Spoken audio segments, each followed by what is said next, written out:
సంతానలేమి సమస్యకు చక్కటి పరిష్కారం చూపిస్తున్న Ria fertility test tube baby centre CN hospital Kurnool.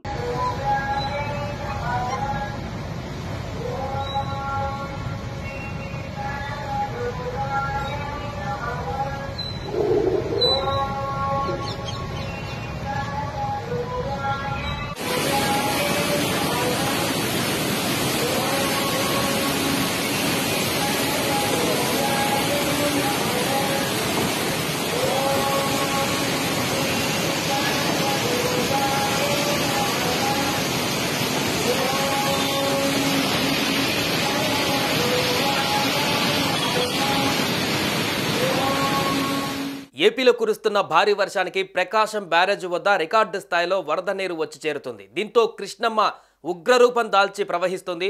ఈ పరిస్థితుల్లో వరద ఉధృతి పెద్ద ఎత్తున ఉన్నటువంటి నేపథ్యంలో పరిసర ప్రాంతాలలో కూడా చాలా వరకు ముంపు ప్రాంతాలలో కూడా వరద ప్రవహిస్తుంది. దీంతో చాలామంది ప్రజలను కూడా అప్రమత్తం చేస్తున్నారు అధికారులు. అయితే ఈ విషయం ఇలా ఉంటే తాజాగా ప్రకాశం బ్యారేజీ ప్రమాదంలో పడేటువంటి పరిస్థితి నెలకొంది. తాజాగా అక్కడ గేట్ నెంబర్ 69 వద్ద తీవ్ర ఆందోళన నెలకొంది. ప్రకాశం బ్యారేజ్ 69వ గేట్కి ప్రమాదం నెలకొంది. తొలుత ఎగువ నుంచి ప్రకాశం బ్యారేజ్ వైపునకు ఒక బోటు రావడంతో ఎక్కడైతే కృష్ణానదిలో ఒడ్డుకు బోట్లను నిలిపి ఉంచుతారో ఆ బోట్లను కూడా ఈ ప్రవాహానికి స్పీడ్గా వచ్చి వరద ప్రవాహంతో పాటుగా ప్రకాశం బ్యారేజ్కు వద్ద భారీ మోటార్లు అనేటివి గేట్ నెంబర్ 69 వద్దకు చేరి ఒక్కసారిగా గేట్ని ఢీకొనడంతో అక్కడ పూర్తిగా కొంతవరకు గేట్ పైన ఉన్నటువంటి బీమ్ కూడా కూలినట్టుగా కనిపిస్తుంది. పూర్తిగా బీమ్ అంతా కూడా చాలా భారీ ఎత్తున దెబ్బతిన్నది. ఈ ఘటనలో గేటు లిఫ్ట్ చేసేటువంటి ప్రాంతంలో కూడా పూర్తిగా డ్యామేజ్ అయింది. అసలు బోట్లు ఎక్కడి నుంచి వచ్చాయి, ఎలా వచ్చాయనేటువంటి వివరాలు తెలుసుకునే లోపే మరొకసారి 4 బోట్లు వచ్చి దాన్ని ఢీకొనేటువంటి పరిస్థితి నెలకొంది. దీంతో అధికారులు దీనిపైన పలు అనుమానాలు కూడా వ్యక్తం చేస్తున్నారు. ఏదేమైనప్పటికీ కూడా భారీగా అక్కడ వరద ప్రవాహం కొనసాగుతున్నటువంటి సందర్భంలో ఇంత భారీ బోట్లు అనేటివి కూడా ఆ ప్రకాశం బ్యారేజ్లో ప్రవాహానికి కృష్ణానది నుంచి కొట్టుకుంటూ వచ్చి ప్రకాశం బ్యారేజ్ వద్ద 69వ గేటు వద్ద భారీగా ఢీకొనడంతో ఇప్పుడు ఆ గేటుని లిఫ్ట్ చేయడానికి కూడా లేదు, దాన్ని కంప్లీట్గా మరమ్మతులు చేయడానికి కూడా లేనటువంటి పరిస్థితి నెలకొంది భారీ ప్రవాహంతో. ఒకవేళ ఎగువ నుంచి వచ్చేటువంటి వాటర్ ఫ్లో ఎక్కువ కనుక ఉన్నట్లయితే, అన్ని గేట్లు ఎత్తేటువంటి పరిస్థితి ఉన్నట్లయితే 69 గేటు వద్ద పరిస్థితి ఏంటి, దాన్ని ఎలా ఇప్పుడు ఆ ఉన్నటువంటి కొట్టుకు వచ్చి అక్కడ ఢీకొన్నటువంటి భారీ పడవ కూడా బోట్ కూడా అదే గేటు వద్ద ఢీకొన్నటువంటి ప్రాంతం వద్ద ఇరుక్కొని ఉంది.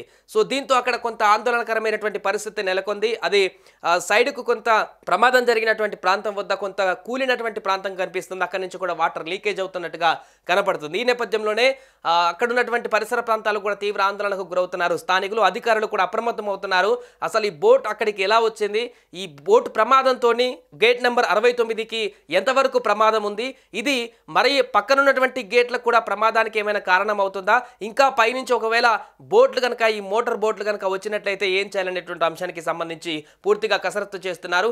ఇప్పుడు ఆ గేట్ల వద్ద ఉన్నటువంటి బోట్లు, మోటార్ బోట్లు అన్నింటిని కూడా అక్కడి నుంచి తీసేటువంటి ప్రయత్నం చేసేటువంటి దిశగా ఆలోచన కూడా చేస్తున్నారు. ఎందుకంటే ఈ ప్రవాహం ఇలానే కొనసాగితే ఆ బోట్లు మరొకసారి ఆ గేట్లను కనుక మరలా ఢీ కొట్టినట్లయితే మరింత ఎక్కువ ప్రమాదం జరిగేటువంటి అవకాశం ఉంటుంది బ్యారేజ్కి అనేటువంటి ఉద్దేశంతో అధికారులు అప్రమత్తమవుతున్నారు. ఏదేమైనా కూడా 69వ గేటును మోటార్ బోట్ ఢీకొనడంతో తీవ్ర ఉద్రిక్త పరిస్థితి అక్కడ నెలకొంటుంది.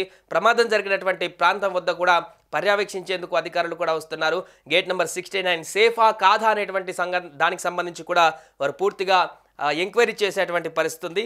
గేట్ నెంబర్ 69 వద్ద ఎంత డ్యామేజ్ అయింది, దాన్ని ఏ రకంగా మరమ్మతులు చేయాలి అనే దానికి సంబంధించి కూడా ఇప్పుడు పూర్తిగా అధికారులు దృష్టి పెడుతున్నారు.